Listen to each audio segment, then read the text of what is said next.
Le protagoniste ouvrit les yeux et se retrouva au milieu d'un immense colisée, envahi par les clameurs d'une foule déchaînée. Tout autour de lui, des combattants blessés et ensanglantés gisaient à même le sol. Il baissa les yeux vers ses propres mains tachées de sang.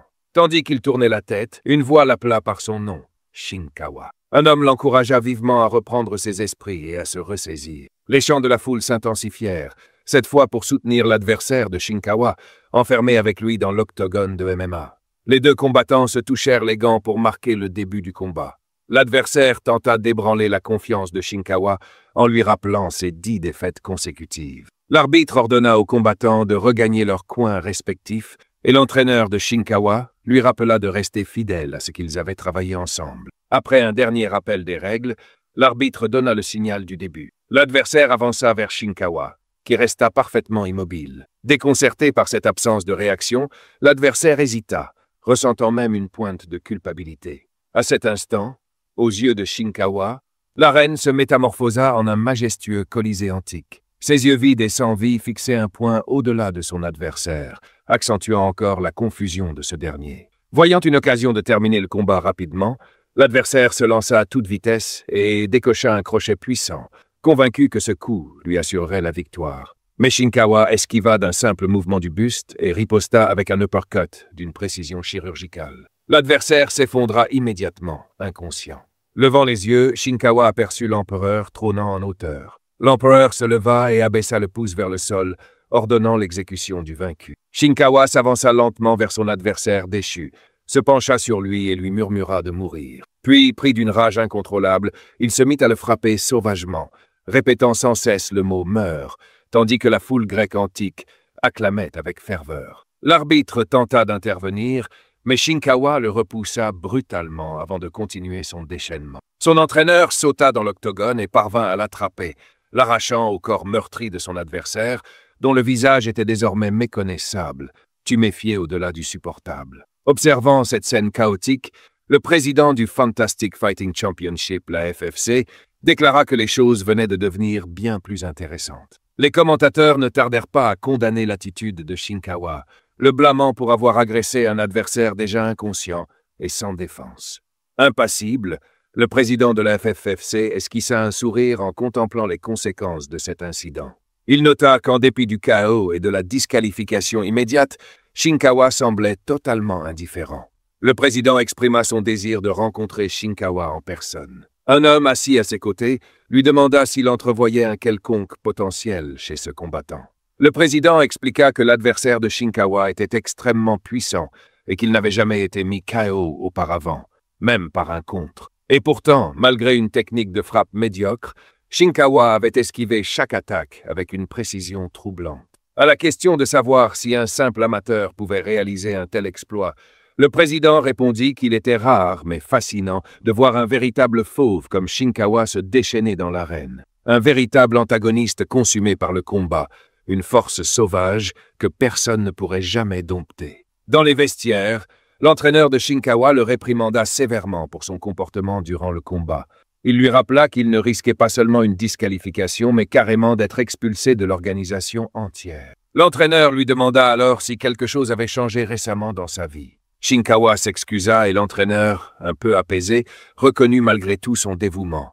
Malgré 10 défaites d'affilée et d'innombrables blessures, Shinkawa s'était présenté à l'entraînement chaque jour sans faillir. Mais une semaine avant le combat, il avait soudainement disparu. L'entraîneur insista pour savoir ce qu'il s'était passé durant cette mystérieuse semaine. Shinkawa se remémora alors des souvenirs intenses, des visions de batailles antiques où des guerriers s'entretuaient avec une violence inouïe. Tandis que ces images l'envahissaient, des gouttes de sueur commencèrent à ruisseler le long de son visage. L'entraîneur remarqua son anxiété grandissante dans le tremblement de ses mains. S'agenouillant à ses côtés, il examina Shinkawa de plus près. Son visage était devenu livide, ses pupilles dilatées à l'extrême et tout son corps tremblait violemment. Réagissant sans perdre une seconde, l'entraîneur prit un gobelet dans le seau de glace et le porta à la bouche de Shinkawa, essayant de réguler sa respiration et de calmer sa panique. C'est à ce moment-là que la porte s'ouvrit. L'entraîneur se retourna et vit entrer le président de la FFC. Ils se saluèrent rapidement et l'entraîneur s'empressa de présenter ses excuses, assurant au président qu'il comptait s'excuser auprès de l'adversaire immédiatement. Le président écarta la main d'un geste, précisant que ce genre d'incident devait se régler entre combattants. Toutefois, il souligna clairement qu'on ne pouvait pas fermer les yeux sur ce qui s'était passé. La FFC était une organisation d'arts martiaux, pas une œuvre caritative, et permettre à un combattant incapable de maîtriser ses émotions représentait un risque bien trop grand. Malgré ces critiques, le président reconnut que le combat en lui-même avait été impressionnant. Et c'est précisément pour cela qu'il était prêt à leur offrir une opportunité. Dans une semaine, se tiendrait la FFC Sept. L'un des combattants outsiders venait de se retirer brusquement, sans doute rongé par le trac, et le président cherchait un remplaçant. Il demanda si Shinkawa accepterait d'entrer dans l'arène. L'entraîneur comprit immédiatement ce que cela impliquait. Si l'autre s'était désisté, c'était probablement parce que l'adversaire était extrêmement fort. Le président révéla alors son nom. Oji Taisei, surnommé le prince des poids légers, classé 3e dans la division lightweight de la FFC. L'entraîneur resta bouche bée. Non seulement Taisei était un combattant de tout premier plan, mais en plus Shinkawa évoluait dans la catégorie des poids welter. Perdre suffisamment de poids en seulement 7 jours relevait de l'impossible. Pourtant, le président posa clairement les deux options. Refuser, et toute possibilité de contrat futur avec la FFC serait anéantie. Ou accepter, et si Shinkawa parvenait à livrer un combat honorable, il se verrait garantir ses débuts professionnels. Le président se tourna alors vers Shinkawa. Avant que l'entraîneur ne puisse tenter de négocier, Shinkawa accepta sans la moindre hésitation. L'entraîneur comme le président furent surpris par sa détermination. Shinkawa confirma encore une fois son choix. L'entraîneur l'avertit que ce qu'il avait fait aujourd'hui demandait un vrai courage, et le président lui rappela que c'était son moment, sa chance de marquer les esprits. Les remerciant pour leur temps, le président leur rappela que le combat aurait lieu dans une semaine. Dès que la porte se referma, l'entraîneur se tourna vers Shinkawa pour lui expliquer qu'il allait devoir perdre 10 kilogrammes en seulement 7 jours. À ce rythme, il ne serait plus qu'une coquille vide, un cadavre ambulant. Il le mit en garde. Aussi excitante que cette opportunité puisse paraître, la vérité était que l'organisation l'utilisait simplement pour éviter que le match ne tombe à l'eau. Ses chances de victoire étaient quasiment nulles. Il lui demanda s'il comptait malgré tout aller jusqu'au bout. Sans la moindre hésitation, Shinkawa répondit oui. L'entraîneur lut dans ses yeux une détermination farouche. Et remarqua surtout une chose, ses mains ne tremblaient plus. À contre-cœur, l'entraîneur accepta, mais lui fit promettre une chose. Si jamais un incident comme aujourd'hui se reproduisait, il serait banni à vie du dojo. Il lui rappela les valeurs fondamentales qu'il défendait. Il formait une équipe réunie par la passion du combat. Mais ce qui s'était passé aujourd'hui n'avait rien d'un combat réglementaire. C'était une bagarre de rue. Shinkawa avait bafoué les règles, manqué de respect au combat, à l'arbitre et à son adversaire. Il n'y avait aucune trace d'honneur dans son geste. Shinkawa promit que cela ne se reproduirait plus. L'entraîneur esquissa un sourire, lui demanda comment il se sentait, puis proposa d'aller présenter leurs excuses à l'équipe adverse. Finalement, il le félicita pour son premier KO. Pendant ce temps, ailleurs, un téléphone sonna. Le nom qui clignotait sur l'écran était celui du président de la FFC. Un homme décrocha, informant le président que Taisei était un peu indisponible pour le moment. En entendant cela, Taisei demanda qui était à l'appareil. Lorsqu'on lui apprit qu'il s'agissait du président et que cela concernait son prochain combat, il abattit violemment son verre, faisant sursauter la jeune femme assise à ses côtés. Le regard noir, il exigea, furieux, de savoir qui serait son adversaire cette fois-ci. Non loin de là, une armée imposante se massait près d'un ancien château médiéval. À travers la visière de son casque, le protagoniste observait l'ennemi chargé. Se ressaisissant, il se prépara au combat et se lança en avant, pour finalement se réveiller en sursaut. Dans le présent, Shinkawa était assis dans une salle médicale tandis qu'une docteure lui demandait s'il se sentait bien. Reprenant peu à peu ses esprits, il poursuivit la conversation. La praticienne passa en revue ses symptômes, confirmant qu'il s'agissait d'hallucinations récurrentes ayant débuté après un rêve particulier. Shinkawa acquiesça. Elle lui prescrivit des anxiolytiques ainsi que des somnifères, précisant que bien que ces médicaments puissent entraîner une accoutumance, ils n'étaient pas considérés comme addictifs. Si un comprimé ne suffisait pas, il pouvait en prendre un second. Elle précisa que le traitement pouvait être pris à jeun, mais avertit de ne jamais le combiner avec de l'alcool. Lui remettant une ordonnance pour une semaine, elle lui demanda de revenir une fois la cure terminée. Shinkawa se dirigea vers l'accueil pour récupérer son traitement, espérant en silence que tout cela ne soit qu'un mauvais rêve. Au moins, il était soulagé que personne ne le prenne pour un fou. Depuis son bureau, la docteure l'observait discrètement et commença à consigner ses observations. D'après son dossier, Shinkawa était un combattant amateur de 20 ans, spécialisé en arts martiaux mixtes. Il prétendait vivre des épisodes de décorporation durant son sommeil, revivant intensément 5 années passées en tant qu'esclave forcé de combattre dans la Grèce antique. Ses rêves étaient si réalistes qu'il n'arrivait plus à distinguer le réel de l'illusion. Des symptômes d'insomnie et de crise de panique étaient apparus, justifiant la prescription de somnifères et d'anxiolytiques. Il avait également signalé des épisodes fréquents de déjà-vu, ainsi que des flashbacks violents de batailles antiques qui commençaient à perturber son quotidien. Shinkawa fixait son reflet dans le miroir. Chaque fois que ses souvenirs ressurgissaient, il réagissait violemment au moindre stimulus, submergé par une rage incontrôlable. Les symptômes d'hypervigilance devenaient de plus en plus visibles. Retirant son t-shirt, il dévoila de nouvelles ecchymoses éparpillées sur son torse. Après avoir analysé toutes ces données, la docteure conclut que Shinkawa présentait les symptômes classiques du trouble de stress post-traumatique, le TSPT. Elle se souvenait de la façon dont il avait décrit son calvaire, enfermé dans des combats cauchemardesques pendant 5 longues années. Elle nota que ce type de trouble se développait généralement après une exposition prolongée à des environnements traumatisants. Pourtant, elle se demanda, une seule nuit de cauchemar pouvait-elle réellement transformer quelqu'un à ce point? À ce moment-là, Shinkawa regardait des vidéos des combats d'Oji Taisei. Oji était brutal et agressif, terminant son dernier affrontement en seulement 7 secondes. Son palmarès affichait 13 combats pour 9 victoires. À la salle d'entraînement, le coach commenta qu'Oji était, après tout, un champion national de lutte, médaillé d'or. Les statistiques d'Oji étaient impressionnantes. Il mesurait 7 cm de plus que la moyenne de sa catégorie et pesait 80 kg. Après la pesée, il remontait habituellement jusqu'à 100 kg. Le coach fit remarquer que, bien que Shinkawa égalait Oji en taille, l'écart de poids constituait un handicap majeur. Contrairement à Oji, qui maîtrisait parfaitement la perte de poids stratégique, Shinkawa n'avait qu'une semaine pour perdre 10 kg. Le plan était brutal. Arrêter de manger et fondre ainsi. Cela serait douloureux et son état se détériorait rapidement. Comme il ne s'agissait pas d'une perte de poids encadrée, il aurait très peu de temps pour récupérer entre la pesée et le combat. Shinkawa entra sur le ring, tel un cadavre ambulant, prêt à se battre pour retrouver son état de forme optimal sous les règles de 5 minutes par round, 3 rounds en tout. Ce serait d'ailleurs son premier combat avec des rounds de 5 minutes, contrairement aux rounds de 3 minutes auxquels il était habitué lors de ses matchs amateurs. L'entraîneur lui offrit une dernière chance de renoncer, avouant qu'il n'avait pas encore prévenu le président. C'était le dernier moment pour faire marche arrière. Shinkawa, résolu, affirma qu'il irait jusqu'au bout.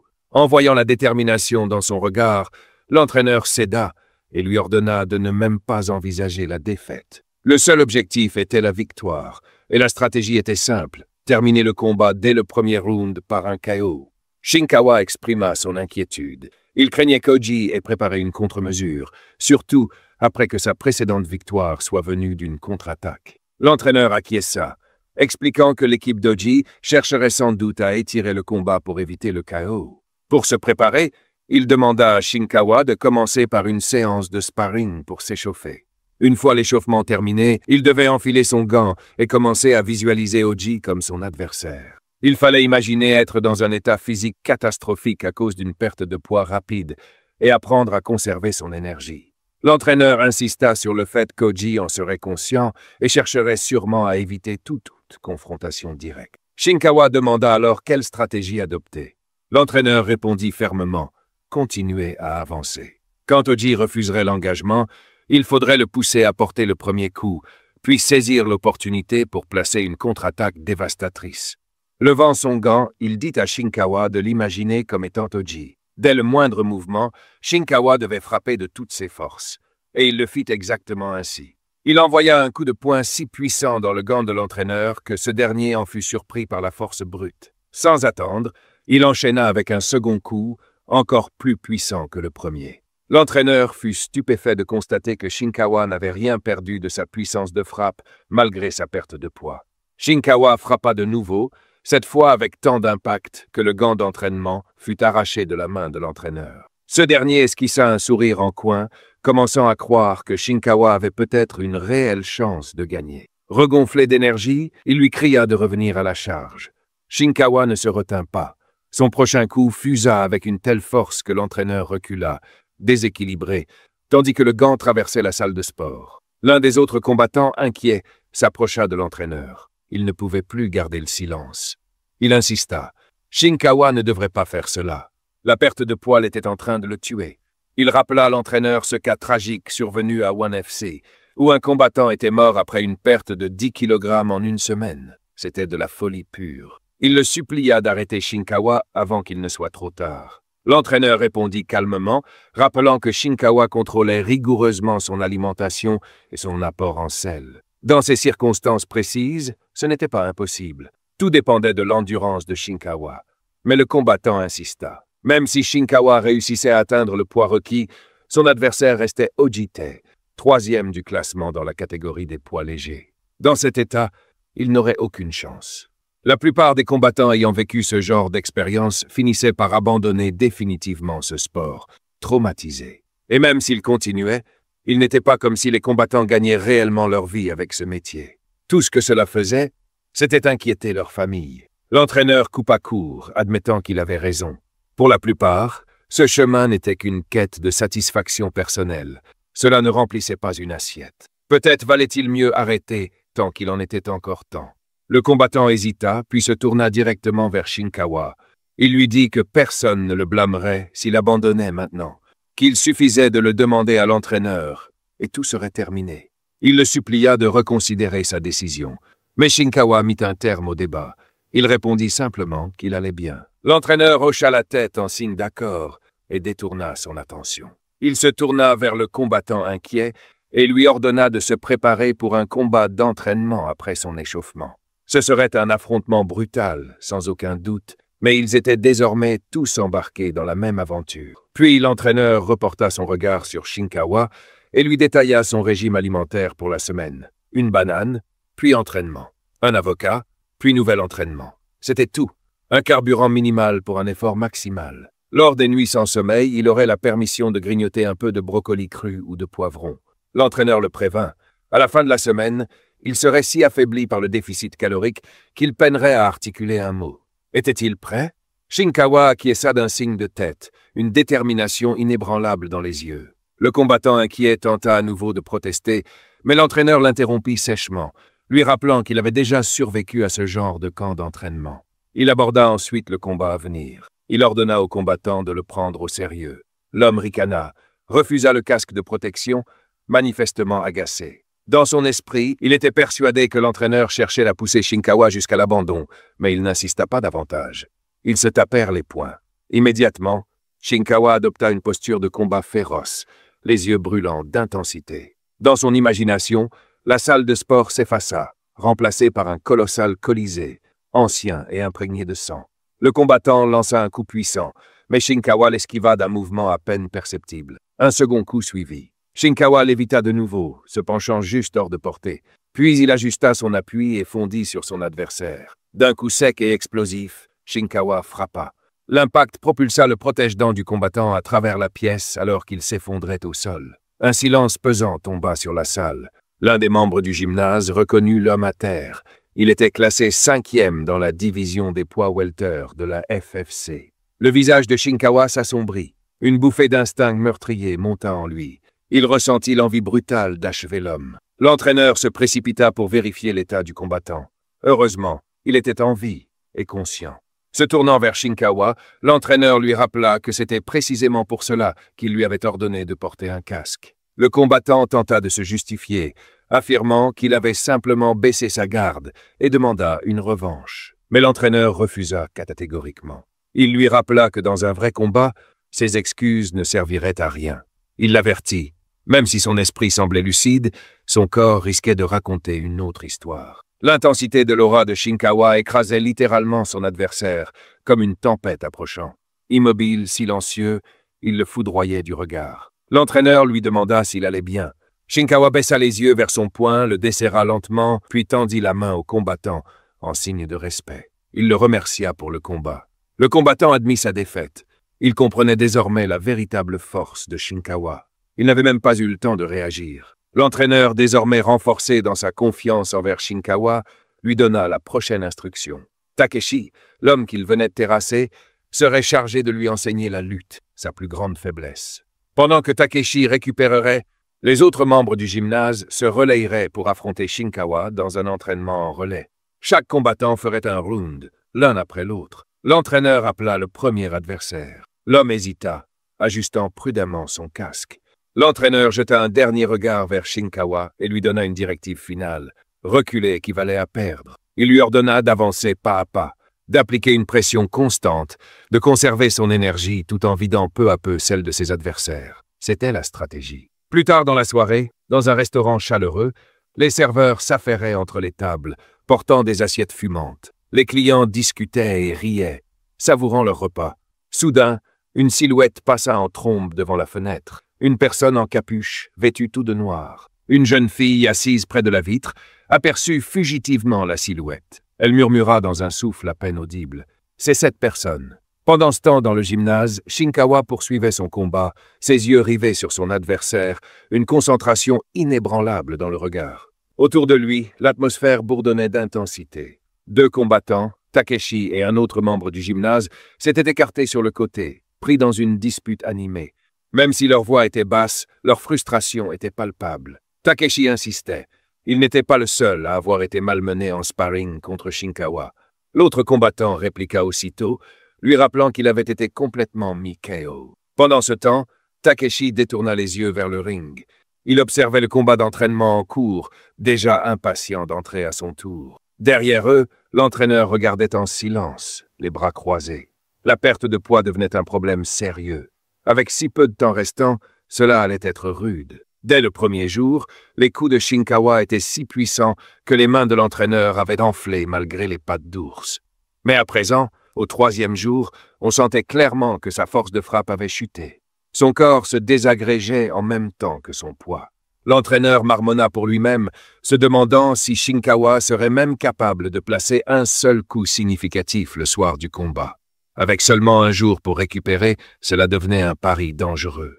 Ailleurs, dans les terres désolées et brûlées par le soleil de sa mémoire, une armée de soldats antiques s'entraînait sous un ciel couvert. Les boucliers se levaient en unisson, le fracas des armures résonnant en cadence. Parmi eux, Shinkawa se tenait droit, serrant fermement son propre bouclier, tandis qu'une voix puissante parcourait les rangs. « Préparez vos lances !» Il se raidit, le cœur battant à tout rompre. Puis, brutalement, il se réveilla. Allongé sur son lit, il ne ressemblait en rien au guerrier du champ de bataille. Shinkawa était désormais maigre, pâle, misérable. Il bougea avec une raideur laborieuse, prit un comprimé sur sa table de nuit, éplucha une banane et l'engloutit de force. Sans un mot, il enfila son sweat à capuche et partit pour une nouvelle séance d'entraînement. Au sauna, d'autres membres du gymnase se préparaient à leur tour pour une session de vapeur. Lorsque Shinkawa retira son sweat, le silence tomba dans la pièce. Les ecchymoses sur son torse étaient sombres et profondes. L'un des hommes supposa qu'il avait dû se froisser, voire se déchirer un muscle. Étant donné l'emplacement de la blessure, ils en conclurent qu'il pouvait s'agir du grand dorsal, un muscle directement lié à la puissance de frappe. Shinkawa monta sur la balance. Les chiffres numériques clignotèrent. 75 kg. Les gars l'encouragèrent, lui affirmant qu'il pourrait facilement suer les derniers 500 grammes. Mais la prise de conscience les frappa.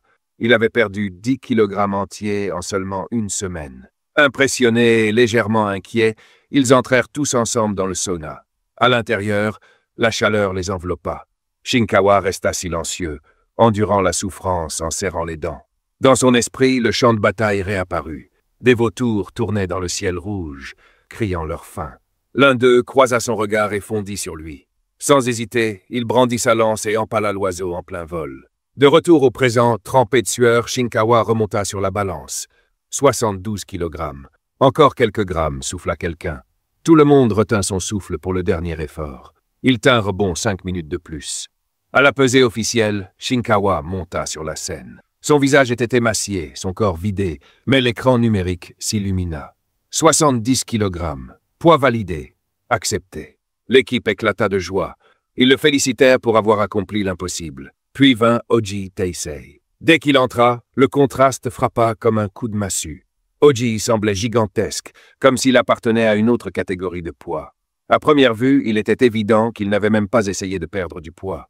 Lorsque les deux combattants se croisèrent, la différence de taille en devenait presque comique. Shinkawa ressemblait à l'ombre de lui-même, tandis qu'Oji esquissait un sourire arrogant. L'annonceur de la pesée hésita, puis lut le chiffre, 77,4 kg. La foule poussa un cri de stupeur. Le visage du président se déforma sous l'effet de la colère. Il lâcha un juron à voix basse. Oji fut disqualifié sur le champ. Des murmures se répandirent dans l'assemblée. Le match est désormais en péril.